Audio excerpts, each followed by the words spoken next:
तुम्हालाही सरकारी नोकरी हवी आहे का? खूप अभ्यास करताय, खूप कष्ट करताय, रात्रंदिवस लायब्ररीमध्ये स्पर्धा परीक्षासारख्या अवघड परीक्षांची तयारी करताय आणि यातच तुमच्यासमोर काही विद्यार्थी असतील किंवा काही मुलं-मुली लोक असतील, एका वर्षाच्या आतमध्ये तयारी करून तुमच्यासमोर सरकारी नोकरी मिळवतायत. या गोष्टींचा ताण तुमच्यावर येतोय का? तर तुम्ही नक्कीच योग्य व्हिडिओपर्यंत पोहोचलेला आहात. मित्रांनो, स्वागत आहे तुमचं माझ्या डिवाइन वास्तू टिप्स या चॅनलमध्ये.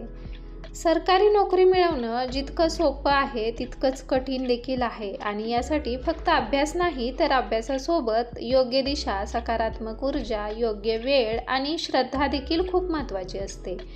फक्त अभ्यास करून सरकारी नोकरी मिळवता येते हे बरोबर आहे, पण याचसोबत योग्य दिशा, सकारात्मक ऊर्जा, योग्य वेळ आणि श्रद्धा असणं त्याच्यापेक्षाही जास्त महत्त्वाचं आहे. तर आजच्या व्हिडिओमध्ये मी तुम्हाला काही असे सोपे, प्रभावी आणि गुप्त उपाय सांगणार आहे जे अनेक लोक करतात, फक्त ते एकमेकांना सांगत नाहीत.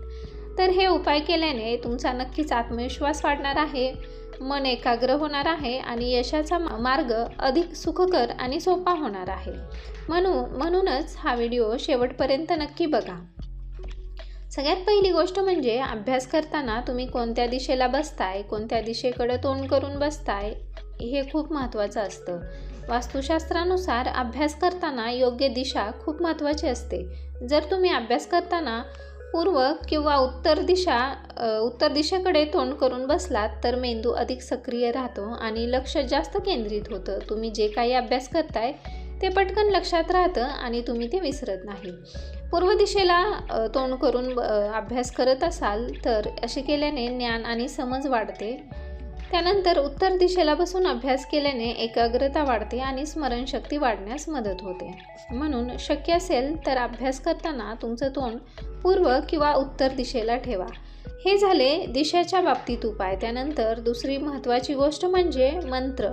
तर मंत्राचा आपल्या मनावर खूप चांगला परिणाम होतो. दररोज सकाळी अभ्यास सुरू करण्यापूर्वी शांतपणे 11 वेळा हा मंत्र बोला. तो म्हणजे ओम गण गणपतये नमः. हा मंत्र गणपती बाप्पांचा आहे. गणपतीला विघ्नहर्ता म्हणतात, म्हणजेच अडथळे दूर करणारे देव आहेत. तसेच बुद्धीचे देवता देखील आपण गणपतीला मानतो. हा मंत्र बोलल्याने मन शांत होतं आणि अभ्यासात लक्ष लागायला मदत होते. हा झाला मंत्राचा उपाय. तिसरी गोष्ट म्हणजे वारानुसार आपण कोणते उपाय करायचे. तर मित्रांनो, अभ्यासासोबत आपल्याला असे उपाय देखील करायचे आहेत आणि यामध्ये वारानुसार सोमवारच्या दिवशी शिवमंदिरात जाऊन महादेवाला नमस्कार करा, मनापासून प्रार्थना करा, महादेवाला पाणी अर्पण करा. पाणी अर्पण केल्याने मन शांत होतं आणि सकारात्मक ऊर्जा मिळते. त्यानंतर एक गुरुवारचा देखील उपाय आहे. गुरुवारचा दिवस ज्ञान आणि गुरुचा दिवस मानला जातो. या दिवशी पिवळा रंग वापरा, पिवळ्या रंगाचे कपडे वापरा, पिवळ्या वस्तू दान करा किंवा पिवळी फूल देवाला वाहा. जर शक्य असेल तर गुरुवारी एखाद्या गरजूंना थोडं अन्न किंवा मदत करा. त्यानंतर शनिवारचा उपाय देखील खूप महत्त्वपूर्ण आहे. शनिवारच्या दिवशी शनिदेवाची प्रार्थना केल्याने अडचणी कमी होतात. आता हा झाला वारांचा उपाय. त्याचनुसार चौथा एक उपाय आहे, तो म्हणजे झाडांचा उपाय. आपल्या आसपास असणारी काही झाडं सकारात्मक ऊर्जा देतात. त्यामध्ये तुळशीचं झाड असेल, पिंपळाचं असेल, वडाचं असेल, भरपूर झाडं अशी असतात. त्यामध्ये तुळशीच्या झाडाजवळ रोज सकाळी एक दिवा लावून नमस्कार केल्याने घरात वातावरण सकारात्मक तयार होतं. तसेच पिंपळाच्या झाडाला शनिवारी पाणी घालणे आणि नमस्कार करणे अतिशय शुभ मानले जाते. हे उपाय श्रद्धेने मनाला समाधान देतात आणि आत्मविश्वास वाढवतात. हा झाला चौथा उपाय. पाचवा उपाय म्हणजे परीक्षेला जाताना काय करायचं.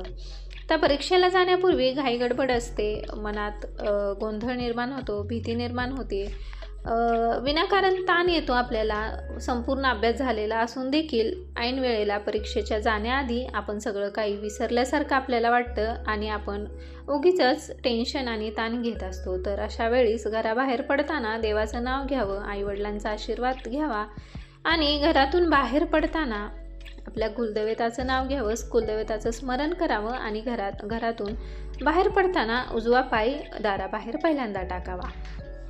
त्यानंतर मनात शांतपणे ओम श्री सरस्वती नमः हा मंत्राचा जाप करा।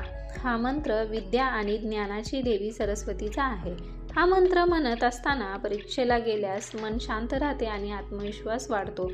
मनातली चलबिचल थांबते आणि मन शांत होतं। मित्रांनो, या सगळ्या गोष्टींसोबत सगळ्यात महत्त्वाची गोष्ट म्हणजे सातत्याने प्रयत्न करणे हे देखील महत्त्वाचे आहे। दररोज का होईना थोडासा अभ्यास करा, योग्य वेळेचं नियोजन करा आणि स्वतःवर विश्वास ठेवा। लक्षात ठेवा, यश हे एका दिवसात मिळत नसतं, पण ते रोजच्या प्रयत्नाने मात्र एक दिवस नक्की मिळत असतं।